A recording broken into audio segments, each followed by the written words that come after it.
People are constantly trying to manipulate us. And today, I want to share one example of how people are doing this. This particular example comes from the context of hypnotherapy, where it actually has an ethical application, and it is called a confusion techniques.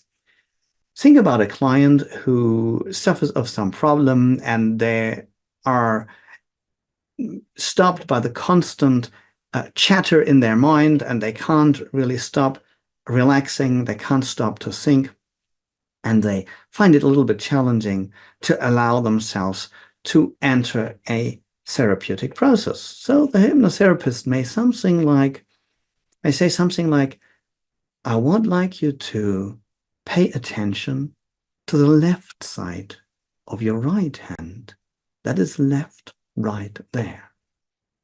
And if he continues to talk like that, the client may find it difficult to keep up. Well, what is he actually talking about? Is he talking about my left or right hand, and which side, and what is it about?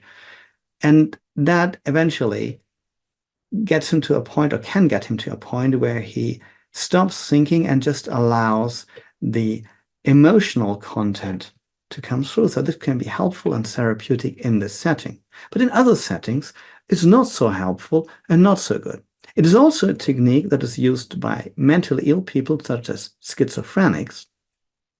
And partly it's used because they cannot think coherently, and they speak in a way that we call word salad. And it may also be unconsciously used to confuse the other person they're speaking to and hypnotize them into their own, perhaps paranoid view of the world.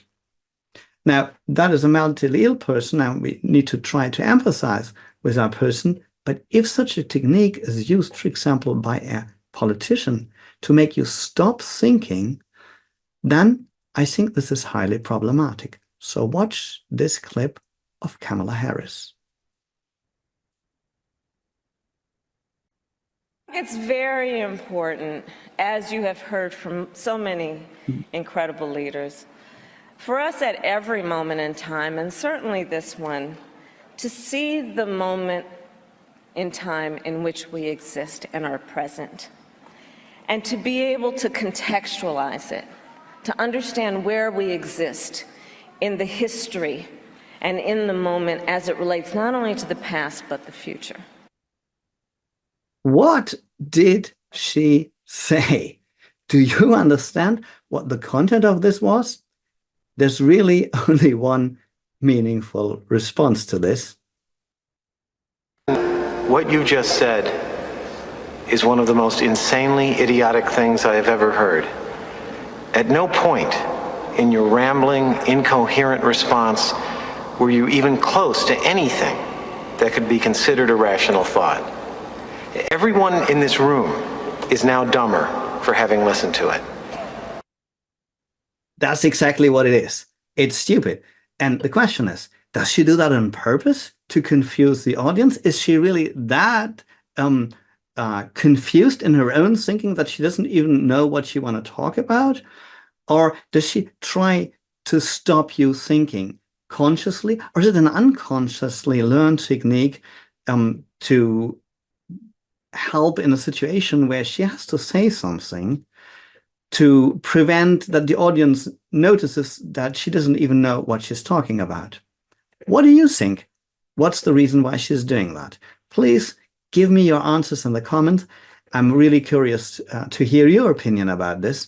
And I'm looking forward to meet you in the next videos. If you're interested to know how people use labels to influence and manipulate your opinion, I'm going to make a video soon about that topic and many more other topics about communication, psychology, and various interesting things concerning the mind, the psyche, and our communication.